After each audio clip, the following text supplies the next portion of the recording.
성경을 전체적으로 보게 되면, 특별히 창세기를 전체적으로 보게 되면 두 개의 흐름이 흐르고 있습니다. 하나는 믿음의 흐름이고 다른 하나는 불신앙의 흐름입니다. 이 흐름은 헤브라이즘과 헬레니즘으로 이어지고, 이건 신본주의와 인본주의로 드러나게 됐고, 현대 와서는 창조론과 진화론으로 흐르고 있습니다. 그 성경에서 말하는 선과 악의 기준이 있는데, 하나님을 믿는 것이 선이고 하나님을 믿지 않는 것이 악입니다. 그래서 하나님을 믿는 것과 믿지 않는 것, 너무나 중요한 결과를 초래한다라고 하는 것입니다. 그래서 이 성경의 첫 번째 책인 창세기의 메시지는 뭐냐면, 믿음의 길로 가라. 너무나 쉬운 일인데 인류 역사를 보게 되면 이 믿음의 길로 가는 사람들이 극소수였다는 겁니다. 믿음의 길로 가야 알곡이 되고 앞날에 소망이 있고 그리고 행복이 있는데, 사람들은 그 믿음의 길로 가지 않는 거예요. 그래서 이 창세기 12장을 보게 되면은 이 구원사의 아주 중요한 기점이 되고 있습니다. 창세기 1장에서부터 11장 후반까지를 원역사, primeval history라고 그렇게 말하고 있습니다. 그 일어난 시간에 일어난 사건의 시간과 장소를 정확히 알 수 없는 기록들, 이걸 원역사라고 하는데요, 연대를 측정할 수 없는 기간입니다. 이 원역사에 대해서 수요일 날 강의하려고 합니다. 수요 예배 때 많이 오셨더라고요. 살짝 간접 광고를 하는 것 같아서 죄송합니다만, 이 원역사에 대해서는 수요일 날 강의를 드릴 예정입니다. 그리고 창세기 12장, 이때부터 새로운 구원의 역사가 시작이 되고, 그리고 시간과 공간을 정확하게 측정할 수 있는 그런 연대가 나오기 시작합니다. 그런데 이 12장에서 하나님이 새로운 구원의 역사를 시작하는데, 하나님의 선택은 뭐냐면 한 사람으로부터 시작하시는 거예요. 하나님은 한 사람이면 역사를 바꾸실 수 있는 분입니다. 천지도 창조하셨는데 한 사람만 하나님께서 제대로 세우시면은 역사의 흐름이 바뀝니다. 그래서 숫자가 작다라고 고민할 필요가 없어요. 하나님을 믿는 사람 한 사람만 제대로 있다고 한다면 세상이 바뀌는 거예요. 가정에서도 한 사람만 제대로 믿으면 그 사람 때문에 가정이 변화되어지고, 그리고 지역이 변화되어지고 나라가 변화되어지고 역사가 변화되는 그런 역사가 일어나는 것입니다. 창세기 12장에 선택된 그 한 사람이 아브라함이었어요. 그 한 사람 아브라함은 예수 그리스도를 통해서 온 세상의 구원의 길을 열게 하실 그건 아버지 하나님의 예표였습니다. 그래서 우리가 구원의 감격을 체험하려고 한다면 아브라함부터 시작해야 됩니다. 아브라함은 믿음의 조상이에요. 믿음이란 이런 것이다, 이렇게 복을 받을 수 있다라고 하는 믿음의 조상이에요. 복의 근원이 됐습니다. 믿음이 무엇인지 배우려고 한다면 아브라함으로부터 시작해야 됩니다. 그럼 우리는 아브라함을 통해서 무엇을 배울 수 있을까요? 어떤 믿음을 본받아야 정말 하나님께서 부어주시는 초자연적인 축복을 맛볼 수 있을까? 첫 번째, 믿음은 나에게 주시는 말씀에서부터 시작됩니다. 하나님께서 아브라함을 부르시면서 요구하신 첫 번째 요구사항이 있는 게 있었는데, 그것이 뭐냐면은 환경을 바꿔라. 너는 어서, 현대어 성경으로 12장 1절, 너는 어서 고향을 떠나거라.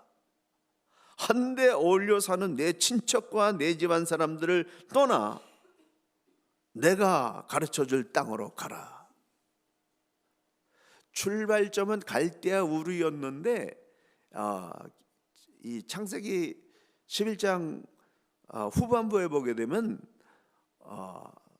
데라가 아브라함과 롯과 사라를 데리고 출발한 것으로 기록되어 있는데, 중간 지점인 하란에서 데라가 죽었습니다.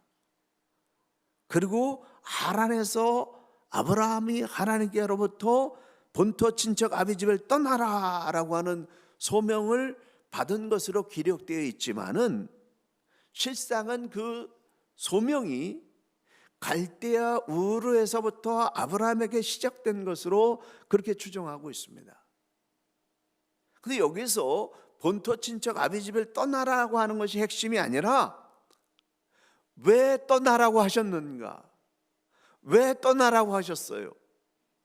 거기 있어서는 기득권 누리고 문명이 발달해서 우상 숭배가 만연해서 악이 가득 차 있었기 때문에 거기서 있어서는 도저히 온전히 하나님을 섬기는 그런 신앙인으로 성장할 수 없기 때문에 하나님께서 환경을 바꿔라, 떠나라, 나만 바라보고 네가 누리던 것 다 버려라, 이렇게 말씀하셨다는 겁니다.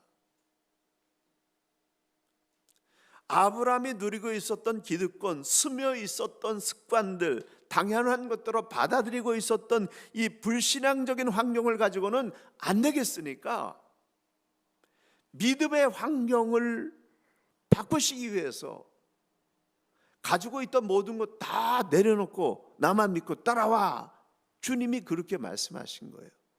그런 나중에 밝혀진 일이지만은 지리적으로도 가나안 땅이 동서양을 잇고 있는 아주 중요한 요충지이기 때문에 하나님이 가나안 땅으로 보내시기도 했습니다. 하나님은 구원의 역사를 새롭게 쓰실 거대한 계획을 가지고 아브라함을 불러내셨어요. 우리가 우연히 뉴질랜드에 온 것 같지만 와서 보니까 내가 여기 오지 않았으면 이렇게 하나님을 믿을 수 있었을까? 환경이 안 되기 때문에 하나님께서 끄집어내신 그런 부르심이라고 하는 고백들 많은 분들이 하고 있습니다. 아브라함은 그런 하나님의 부르심에 아멘하고 결단하고 행동하기 시작했습니다. 지금 내가 누리고 있는 거, 이미 확보된 당연한 직분과 혜택들, 이거 가지고 있다가 보면은 여기에 매어서 하나님만 전적으로 의뢰하는 그런 신앙인이 될 수 없기 때문에 하나님이 때로는 너 그거 내려놓을 수 있어?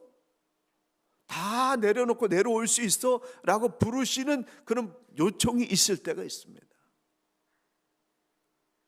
그런데요, 아브라함은 조상적부터 내려오는 뿌리 깊은 그런 기득권을 가지고 있는 그 갈대아 우르에서 또 하란에서 좀 정착해서 좀 편안하게 살 수 있었던 그 하란에서 내가 지시한 땅으로 가라라고 했을 때 그 모든 기득권을 내려놓고 이민을 선택할 수 있었던 그 선택의 힘은 무엇이냐? 아브라함을 움직일 수 있었던 힘은 무엇이었습니까? 그 이유는 명확하게 오늘 본문 12장 2절에 말씀하고 있습니다. 2절부터 4절 사이에 내가 너로 큰 민족을 이루고 내게 복을 주어 내 이름을 창대하게 하리니 너는 복이 될지라. 하나님의 말씀을 받았기 때문에 그 말씀이 그를 움직인 거예요. 은행 수표보다도 더 정확하신 하나님의 약속을 받았기 때문에 그는 모든 것을 버리고 이민을 선택할 수 있었다는 겁니다. 밭에 감추인 황금 보화를 발견했기 때문에 모든 것을 팔아서, 그 모든 재산을 팔아서 그 밭을 산 사람과 똑같습니다. 예수 믿고 하나님 때문에 우리가 예수님 믿고 거듭난 믿음을 가진 사람에게 있어서 최고의 축복의 날은 어느 날이냐면은 하나님으로부터 인생 사명을 받은 날, 하나님의 말씀을 받은 날이 최고의 감격의 순간인 것입니다. 나를 향하신 약속의 말씀을 받는 순간에서부터 우리는 모든 것을 할 수 있는, 그 어떤 것도 다 내려놓고 결단할 수 있는 그런 용기를 얻게 되는 것입니다. 현대어 성경으로 이 부분을 다시 한번 읽어드립니다. 나는 내 후손이 엄청나게 불어나 큰 민족을 이루게 하리라. 또한 내게 복을 내려 이름을 날리게 하리라. 너는 모든 사람들에게 복을 전해주는 사람이 될 것이다. 내게 복 빌어주는 사람에게는 나는 복을 내리리라. 너에게 저주를 퍼붓는 사람에게는 나 역시 저주를 퍼부으리라. 무릇 땅 위에 살고 있는 민족들이 너를 통하여 복을 받을 것이라. 그리고 마지막 4절, 이에 아브라함이 여호와의 말씀을 따라갔다. 아브라함이 무엇을 따라갔습니까? 말씀을 따라갔다. 우리가 신앙생활하면서 많은 부분을 경험합니다. 이건 나에게 주신 말씀이다. 그거 어떻게 알 수 있어요? 내 영혼이 알아듣는 거예요. 주일날도 강의를 했습니다만 내 심장에 있는 영혼이 이거 하나님이 나에게 주신 말씀이다 라고 하는 것이 확인되어지는데, 그때는 내 영혼에 있는 모든 전등불이 확 켜지는, 내가 없어지고 하나님이 내 안에 들어와서 느끼게 되는 그런 영적인 황홀경에 빠지게 되는 거지.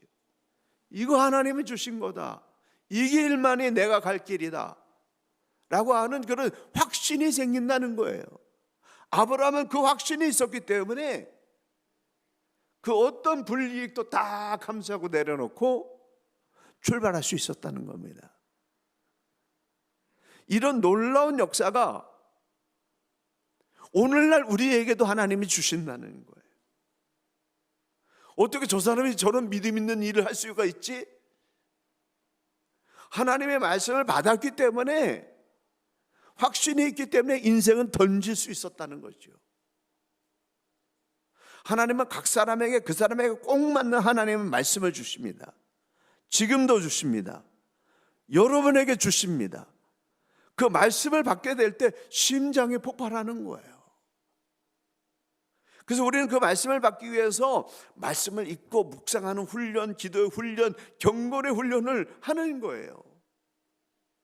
성경이라고 하는 이 밭에서 황금을 캐내는 것입니다. 기가 막히잖아요. 표현도 기가 막혔죠. 왜냐하면 왜 이렇게 여러분에게 말씀드릴 수 있냐면, 제가 경험했기 때문에. 수많은 믿음의 사람들이 경험하지 않았습니까? 성경을 읽고 묵상하다가 하나님의 말씀을 받는 그 순간에 인생 전체를 던져도 아깝지 않는, 그리고 또 그렇게 했더니 하나님이 내 계산을 초월하고 내 능력을 초월해서 역사하시는 것을 체험했기 때문에 황금을 캔다, 이 표현이 나오는 것입니다. 하나님은 말씀하십니다. 이 시간에도 여러분에게 하나님이 말씀하십니다. 똑같은 설교를 들어도요, 영적으로 각 사람에게 주시는 하나님의 메시지가 달라요.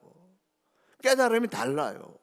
그렇게 들리는 거예요. 하나님은 여러분 한 사람 한 사람에게 이 말씀을 주시는, 여러분의 그 말씀을 받는 이 신앙의 맛이 있어야 고난이나 어려움이나 이런 것들을 다 이겨낼 수 있는 것입니다.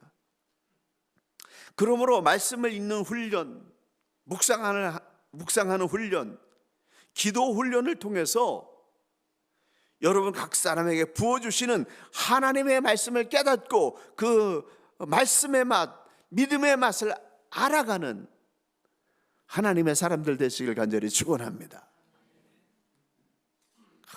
저는 오늘도 흥분 막 하고 있는 거예요. 3일을 매달리면서 그냥 감기에 혈투를 벌이면서 말씀을 캐내는데 너무나 새로운 은혜가 임하는 겁니다. 그래서 흥분하지 않을 수 없는 거예요, 여러분. 그러니까 이해하세요. 저 사람 왜 저렇게 소리를 빽빽 질러? 나 흥분해서 그래요. 너무나 감격해서. 두 번째, 행동하는 만큼 열매를 쏘가게 됩니다. 결단이 행동으로 이어지려면은 굉장한 희생이 동반됩니다. 십자가의 고통 없이 부활의 영광을 맛볼 수가 없는 거예요. 예수님이 영원한 구세주가 되신 것은 십자가에서 생명을 바치는 희생의 고통이 있었기 때문에 영원한 부활의 영광을 온 세상 사람들에게 맛보게 해주신 것입니다. 아브라함의 결단은 하나님의 축복하심과 연결돼 가지고 막 계속해서 기하급수적인 부흥이 일어났어요. 그런데 아브라함을 따라갔던 조카까지도 번영을 했습니다. 잘된 사람 옆에 있으면 그 사람도 복을 누립니다. 그래서 이거는 속된 세상에서 나온 책의 얘기지만은 부자가 되려면 부자에게 점심을 사라, 그런 제목도 있어요. 왜냐하면 영향을 받기 때문에. 그 축복은 전염되는 거예요. 사람은 사람에게 영향을 끼치고 영향을 받기 때문에 잘 되는 사람 옆에 있으면 잘 되는 거예요. 그 사람을 보고 배우면서 그 사람처럼 닮아가는 것입니다. 그런데요, 다른 사람 덕분에 잘된 사람들 기억하십시오. 나를 잘되게 한 사람들 은혜를 잊지 말아야 됩니다. 은혜를 배반하면 어떻게 되느냐? 플러스 마이너스 제로가 되더라고요. 롯은 어려울 때 아브라함을 열심히 도왔습니다. 근데 번영하니까 더 번영하려고 좀 변질되기 시작했어요. 목축을 돌보던 종들이 더 좋은 곳을 차지하려고 자꾸 막 싸우는데 모른 척하고 잘한다, 좋은 땅 차지해야지, 그러면 방관하는 거예요. 그래서 아브라함이 이래서는 안 되겠다, 이렇게 계속해서 싸움이 일어나서는 안 되겠다. 롯을 불렀습니다. 선택해라. 네가 오른쪽을 선택하면 나는 왼쪽을 선택할 것이고, 네가 왼쪽을 선택하면 나는 오른쪽을 선택하겠다. 불이익을 감내하고 롯에게 선택권을 주었습니다. 평화를 위한 대담한 그런 결정입니다. 근데 이 롯은 한치의 망설임도 없이 아주 비옥한 땅을 차지했어요. 아브라함은 어떤 의미에서 보게 되면 보이지 않는 큰 손해를 보았지만은, 그러나 그 대신에 하나님의 마음을 얻었습니다. 롯이 떠난 후에 하나님께서 아브라함을 불러냈습니다. 너는 눈을 들어서 너 있는 곳에서 북쪽과 남쪽과 그리고 동쪽과 서쪽을 바라봐라. 보이는 땅을 내가 너와 내 자손에게 주리니 영원히 주리라. 보이는 모든 땅을 주겠고 영원히 주겠고 내 후손을 셀 수 없이 많은 그런 숫자로 번영시켜 주겠다라고 하는 약속을 주셨습니다. 그리고 그 약속은 그대로 이루어지고 있고 지금까지도 이어지고 있습니다. 이것이 하나님의 약속이요 축복입니다. 하나님의 말씀은 변함이 없습니다. 하나님의 약속은 누가 깰 수 없어요. 그래서 하나님으로부터 말씀을 받는 것이 이게 얼마나 위대한 일인지 모릅니다. 주를 위해서 희생하는 거 아까워하지 마시기 바랍니다. 하나님은 우리의 희생을 기억하십니다. 제가 오늘 그 아디다스 좀 신고 올라 그랬는데 점잖은 날이라서 그냥 구두 신고 왔습니다. 좀 미안한 게 그 아디다스 그 바제 한다고 그 새 거를 그거를 갖다가 이렇게 헌납을 했잖아요. 근데 그게 2달러에 팔렸어요. 10달러도 아니고. 근데 그 사람이 그걸 알았으면 얼마나 서운할까, 좀 그런 미안한 생각도 좀 들었어요. 근데 현실은 그렇지만 하나님은 그 마음을 기억하신다. 선교를 위해서 그래도 내가 뭔가라도 하겠다라고 하는 그 마음을 하나님은 기억하고 계신다라고 하는 거예요. 특별히 하나님의 이름을 위하여 하나님의 명예를 위해서 희생의 길을 선택할 때 하나님은 인간 차원을 넘어선 하나님 차원의 복을 부어주십니다. 그게 창세기 14장에 나와 있어요. 우리가 하나님의 기쁨이 되기를 원합니다. 찬양을 하고 그렇게 소원합니다. 근데 하나님의 기쁨이 되기 위해서는 어떻게 해야 되느냐? 14장에 나와 있어요. 가나안 북쪽에 4개의 나라가 연합하고 이 남쪽에 5개 나라가 연합해서 전쟁을 벌였습니다. 근데 그 결과 롯이 살고 있던 이 남부 연합군이 대패를 당해가지고 모든 재산을 빼앗기고 롯과 가족들이 그들의 노예로 끌려가고 있었습니다.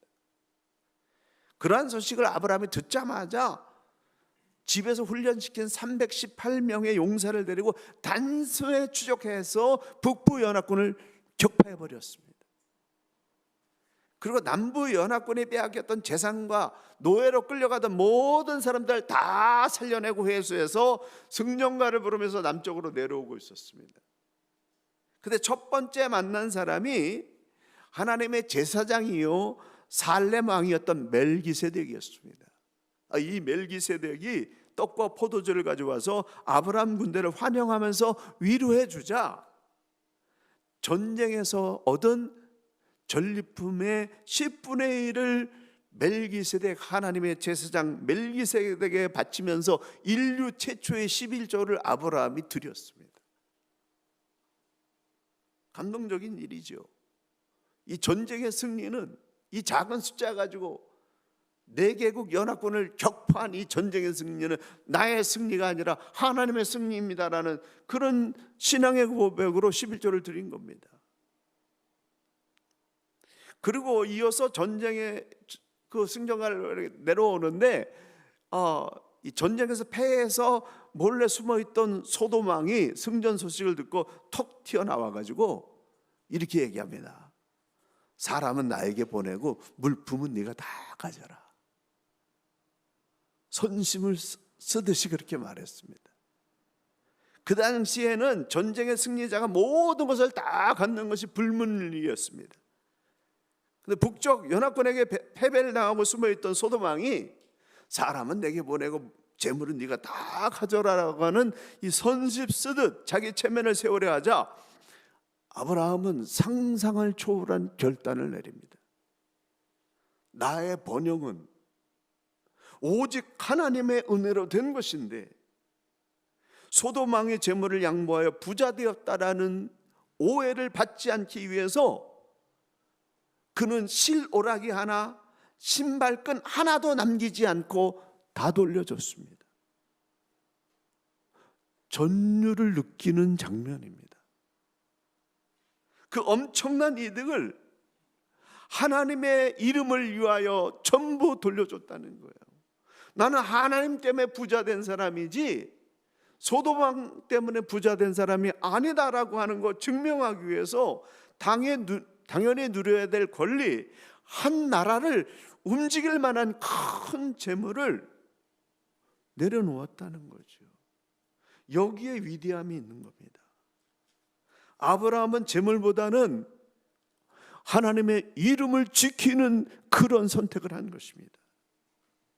근데 오늘날 너무나 많은 사람들이 자신의 이득을 위해서 하나님의 이름을 팔아먹고 있습니다. 부끄러운 일입니다. 실오라기 하나, 신발끈 하나도 내가 갖지 않겠다. 하나님의 이름을 더럽힐까 봐. 아브라함은 하나님의 이름을 지키기 위해서 그랬다는 거예요. 오늘 우리에게는 이게 필요합니다. 창세기 15장에 보게 되면은 그 일 후에 하나님께서 아브라함에게 나타나셨습니다. 나는 너의 방패요, 너의 지극히 큰 상급이라. 네 몸에서 날짜가 너의 상속자가 되리라. 하늘 우러러 무뼈를 셀 수 있나 보라. 네 자손이 그와 같을 것이라. 하나님을 감동시켰더니 하나님께서 생각할 수 없는 그런 복을 부어주셨다라고 하는 겁니다. 하나님의 얼굴, 하나님의 영광을 가리지 않기 위해서 신앙적인 희생을 선택할 때 믿음의 크기가 자라나는 거예요. 그러므로 하나님의 이름, 하나님의 명예를 지키기 위한, 이거 누구나 할 수 있는 일이 아니에요. 이거는 정말 하나님의 사람들만 할 수 있는 선택입니다. 이런 선택이 오늘날에도 저와 여러분에게 이루어져서 하나님의 영광이 온 세상에 비춰지는 놀라운 일이 일어나기를 예수님의 이름으로 간절히 축원합니다. 마지막으로 불가능을 가능케 하시는 하나님을 경험할 때 믿음의 완전에 도달하게 된다. 아브라함의 마지막 관문은 우리가 너무나 잘 아는 대로 100세에 기적적으로 낳은 아들 이삭을 바치라는 명령입니다. 이 장면이 22장 2절에서 3절 나와 있어요. 2절, 내 아들, 내 사랑하는 독자 이삭을 데리고 모리아 땅으로 가서 내가 너에게 일러준 한 산, 거기서 그를 번제로 드리라. 번제는요, 태워서 죽이는 거예요. 어떻게 이런 명령을 내립니까? 근데 3절, 아브라함이 아침에 일찍 일어나 나귀의 안장을 지우고, 2절과 3절 사이에는요 그 어떤 이유가 없어요. 하나님께서 바치라고 하시는 데는 분명히 이유가 있다라고 그렇게 믿고 그 말씀에 순종해서 두 종과 이삭과 번제에 쓸 나무를 챙겨서 하나님께서 말씀하신 곳으로 출발했습니다. 이것이 믿음입니다. 하나님으로부터 받았는데 하나님께서 요구하시니까 드리는 거. 하나님께서 달라고 하시면 분명히 이유가 있겠지. 그것을 하나님께 드리는 거, 이게 믿음이에요. 가끔은 하나님께서 정말 말도 안 되는 거 우리한테 요구합니다. 너 시간을 좀 띄어서 나를 위해서 헌신해라. 재물을 띄어서 나에게 헌신해라. 네 자녀의 그런 삶을 나에게 좀 바쳐라. 하나님이 요구하실 때가 있어요. 11조라고 하는 것은 어떤 의미를 가지고 있습니까? 나의 것은 나의 것이 아니라 하나님의 것입니다. 나의 재물뿐만 아니라 나의 모든 것들이 하나님으로부터 온 것입니다라는 그런 고백으로 드리는 거예요. 아브라함은 생명처럼 소중히 여기는 아들이지만은 거역할 수 없는 하나님의 뜻이라고 하는 사실이 확신되었기 때문에 즉각 순종하여 모리아 산에 올라가서 칼을 뽑았습니다. 그 진실 앞에 하나님께서 너무나 당황하셔가지고 아브라함아 그에게 아무 일도 하지 마라. 네가 네 아들 네 독자까지 나에게 아끼지 아니하였으니 내가 이제야 네가 하나님을 경외하는 줄 아노라. 여러분이 이런 요구는 아무나 하지 않습니다. 염려하지 마세요. 초등학생한테는 초등학교 수준을 요구하시고요, 대학생한테는 대학생 수준을 요구하시고요, 도사님한테는 도사님에게 맞는 수준을 요구하십니다. 내가 감당할 거를 요구하세요. 근데 아브라함의 믿음이 거기까지 올라간 거예요. 아브라함도 처음부터 완전한 믿음을 가진 사람은 아니었습니다. 어려움이 닥쳐오면 자기 아내를 누이 동생이라고 살아남기 위해서 속이기도 했고, 아들이 없어서 초조해지니까 사라의 말대로 하갈을 통해서 이스마엘을 얻기도 했습니다. 더군다나 창세기 17장에 보게 되면 99살에 하나님께서 나타나셔서 아브라함, 고귀한 아버지라고 하는 이름을 가진 이 아브라함을 열국의 아버지라고 하는 뜻을 가진 아브라함으로 바꿔주시면서까지 아들을 낳게 주겠다 하나님이 말씀하셨는데, 엎드려서 웃으면서 속으로 100세 된 사람이 어찌 자식을 낳을까? 사라는 90세니 어찌 출산하리요? 불가능한 현실 앞에서 믿음을 보이지 못했습니다.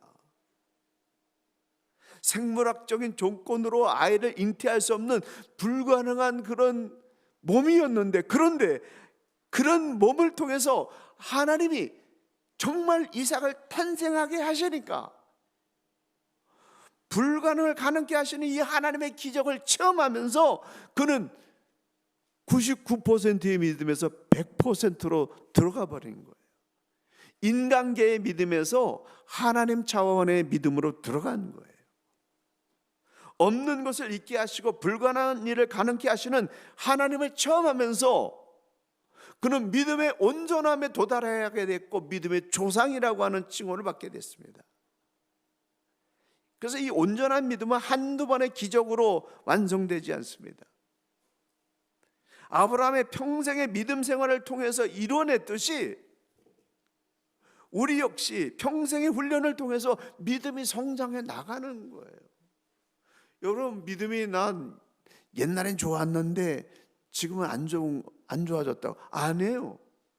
옛날에는 그냥 하나님이 다 알아서 해주시는 초등학교 수준의 믿음이었고, 지금은 대학생을 넘어가지고 사회인의 믿음으로, 그렇게 독립적인 믿음으로 성장해 가고 있는 것입니다. 99세에 99%에 도달했던 믿음이 생리가 끊어진 사라의 몸에서 아들이 탄생하는 기적을 체험하면서 그 100세의 아들을 낳으면서 하나님에 대한 100% 믿음에 도달한 것입니다. 그래서 모리아 산에 가서 이삭을 바쳐라 할 때도 하나님의 또 다른 차원의 역사가 있을 줄 믿고 칼을 뽑을 수 있었다는 거죠. 믿음의 임계점을 통과한 거예요. 이것은 굉장히 중요한 포인트입니다. 우리가 억지로 믿을 수 없습니다. 하지만 계산을 초월하신 하나님의 초월적인 능력이 내 삶 가운데 들어온다고 한다면은 우리도 확신을 가지고 결단할 수 있는 거예요. 이사야 41장 8절, 하나님은 이스라엘 백성에게 이렇게 말씀하십니다. 이스라엘 백성을 이렇게 평가하세요. 뭐냐면 나의 벗 아브라함의 자손아. 아브라함을 나의 벗이라고 말하고 있습니다. 조금만 더 하고 오늘 마칩니다. 이 골고다 언덕에서 독생자를 바치실 하나님의 마음에 아브라함이 이삭을 바치면서 도달한 거예요. 그래서 하나님이, 야, 우리 동지야, 너와 나는 벗이야, 아들을 바치면서 세상을 구원하려고 하는 그 마음이 우리는 같아, 통했어. 그래서 너는 나의 벗이야, 친구야 라고 하는 그런 복을 주신 거예요. 요한복음 15장 14절, 너희가 나의 명하는 대로 행하면 곧 나의 친구라. 15장 15절, 이제부터는 너희를 종이라 하지 아니하리니 너희를 친구라 하겠다.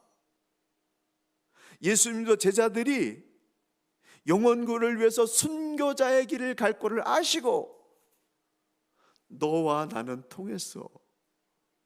이제 종이라고 하지 마. 너는 나의 친구야. 그렇게 말씀하셨습니다. 같은 마음을 품게 되면은 벗이요 친구가 되는 것입니다. 그래서 예수님은 제자들에게 종이라 하지 마. 너희들은 나의 친구야. 여러분, 우리가 찬양, 나는 예수님의 친구야. 그거요 떨려서 저는 못해요. 정말 예수님처럼 십자가에서 죽을 그 자리에까지 도달할 그런 믿음이 성장해야만, 그 임계점을 통과해야만 하나님의 벗이 될 수 있는 거죠. 예수님의 벗이 될 수 있는 것입니다. 창세기 22장 16절, 네가 이같이 행하여 네 아들 내 독자도 아끼지 아니하였은즉 내가 너에게 큰 복을 주고, 18절, 또 내 씨로 말미암아 천하 만민이 복을 받으리니 이는 네가 나의 말을 준행하였음이니라. 하나님을 하나님으로 존중하는 믿음의 액션이 일어나게 될 때 하나님은 여러분에게 하늘문을 열어주십니다. 사랑하는 성도 여러분, 믿음의 크기만큼 열매가 나옵니다. 신앙 헌신의 깊이만큼 믿음이 자라납니다. 그러므로 믿음을 위한 헌신을 두려워하지 마세요. 믿음의 자리로 한 걸음 더 나오세요. 신앙 성장을 위한 수고와 불이익을 결단코 두려워하지 마십시오. 하나님의 마음을 공유할 수 있는 이 벗의 단계까지 도달해 나가기 위해서, 그리스도인의 완전, 믿음의 완전에 도달하기 위해서 오늘도 우리 모두 담대하게 이 믿음의 행진을 해나가는 우리 온 주님의 교회 성도님들 되시기를 예수님의 이름으로 간절히 축원합니다. 기도하시겠습니다. 아버지 하나님, 하나님의 마음에 도달한 아브라함의 이 위대한 마음이 오늘 우리 모두에게 부어지게 하여 주시옵소서. 예수님의 이름으로 간절히 기도 올리옵나이다. 아멘. 우리 다 같이 일어나셔서 결단의 찬양 하나님께 올리겠습니다.